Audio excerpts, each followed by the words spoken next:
உங்களுக்கு பூரி ஜெகநாதரோட தீவிர பக்தனோட கதை தெரியுமா? தெரியாதே. ஒரு நாள் அந்த தீவிர பக்தன் நிறைய தீவிர பக்தி மாதிரி செஞ்சுட்டு இருந்தான். எப்படின்னா, உதாரணத்துக்கு நிறைய வேலை, பூரி ஜெகநாதர் பிரசாதம் பண்ண, அந்த மாதிரி நிறைய வேலை. ஒரு நாள் சோறா மழை பெய்ஞ்சிருச்சு, வெள்ளம்லாம் அடிச்சுட்டு வர ஆரம்பிச்சிருச்சு.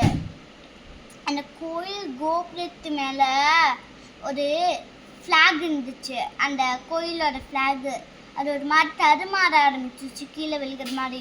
எல்லாரும் ஓட ஆரம்பிச்சிட்டாங்க. அண்ணே இந்த தீவிர பக்தியை மொத்தம் அதை நிமித்தி வைக்கிறதுக்காக மேலே ஏற ஆரம்பிச்சான்.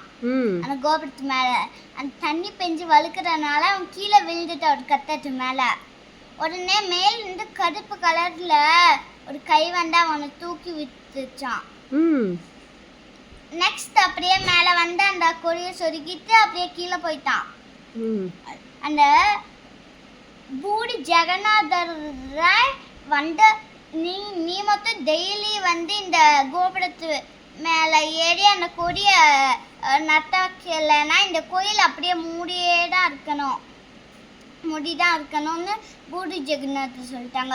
ஒரு காலகட்டத்துக்கும் அவங்க ஊர்லேருந்து ஒருத்தவங்க வருவாங்க. அவங்க பரம்பரையா வச்சுருக்கவங்க. அவங்களோட குத்தி அவங்க தான் இந்த கொடியை நட்ட வச்சுட்டு போகணுன்னு பூரி ஜெகநாதர் சொல்லியிருக்காரு.